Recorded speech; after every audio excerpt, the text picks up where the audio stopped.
كسب حلال ألبو قليل.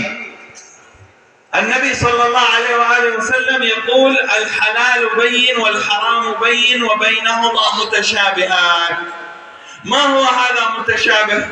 صدر بدر علي باب মেহমান বলেন বাংলাদেশের দ্বিতীয় সমস্যা হইল যে আমরা হালাল কামাই করি না, হালাল থেকে আমরা হারাম বাইন ওয়া বাইনাহুমা মুতাশাবিহাত।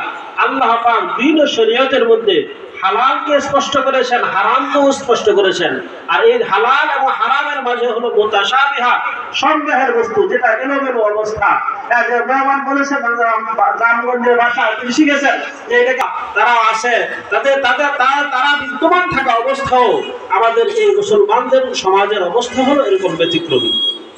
هذه المصيبة مشكلة. نحن نريد تحري الحلال. لماذا؟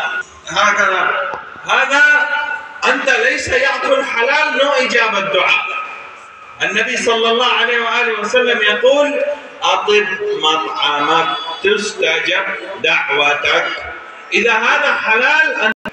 মেহমান বলেন যে আমরা যখন কোনো পীর সাহেব, কোনো বড় হুজুর অথবা কাউকে দেখি